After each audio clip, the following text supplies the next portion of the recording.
Evening, y'all. G Prepper here again. I've been sitting here trading texts with a friend of mine, and we've been talking about some stuff. And I watched a video earlier today from Magic Prepper talking about the pistol brace ban and the government default, and it's too coincidental that they're both taking effect on the same day.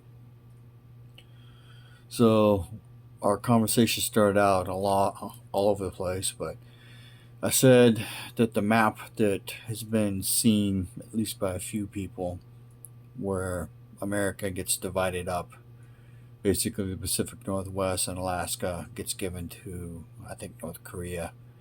China will have some hold there. California, Arizona, New Mexico, Texas goes back to Mexico.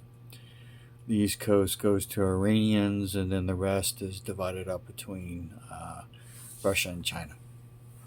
I, I want to believe that because China's probably pulling the strings and honchoing this, they do not want to use a full nuclear strike. And some people might say, why? Well, they need to feed their people. So they need our farmland, our agricultural capabilities, our cows, and our meat producing abilities. But what they don't need is all the people here. So if you start thinking about stuff and you go, 40 million overnight felons. And they say, well, they can't put them all in jail. Maybe they can. Maybe they put them on planes and they take them to all those fucking empty cities in China and they fill them up and they make them prisoners and slaves. Uh, just some food for thought. Uh, that's one way to get rid of 40 million patriots, you know.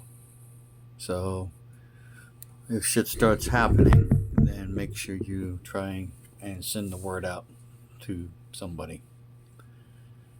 They'll probably take out the people they consider the most biggest threats and then work their way down. And then conversation has kind of subsided a little bit. But basically, I said, uh,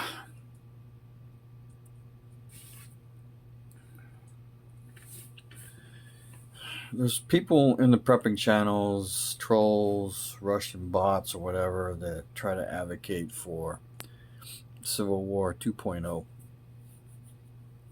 And there are more of us than the active duty reserve, the National Guard force. And to be honest, right now, most of those motherfuckers are overseas. And not to throw shade at the National Guard and reserves, but most of the time they can barely get their fucking uniform on right. And if they're worse than the active duty soldiers, then most of them can't hit the broadside of a barn with their weapon. Not all of them. Some of them are actually very good, but most of them aren't. So there are more of us than there are of them. But the active or the military air force, the Navy, that there's still overwhelming firepower available to them with Air Force jets and stuff. Now you can shoot planes down. That's definitely a thing if they're flying low enough. If they're not flying low enough, then we're just going to be ducks on the pond for them. But just food for thought.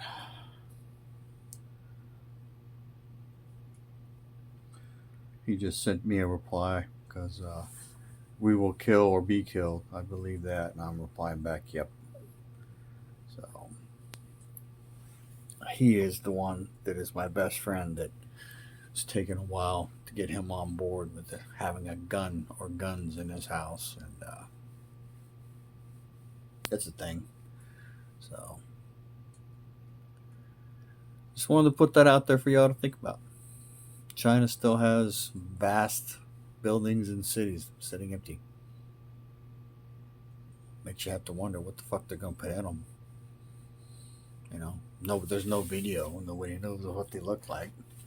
And trust me, for all of us Americans who think prison ain't gonna be that bad, prisons in the rest of the world are vastly different than the prisons in America.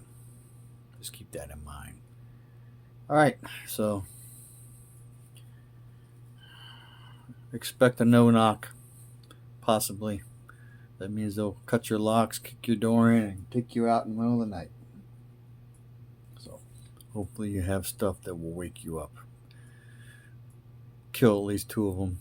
If we kill at least two of them every time, then they'll stop. So that's just the way that is. Kill them all if you can. Fuck the ATF. And anybody else is going to kick your door in and arrest you when it comes to this kind of shit. Information is knowledge and power. Chief Prepper, out.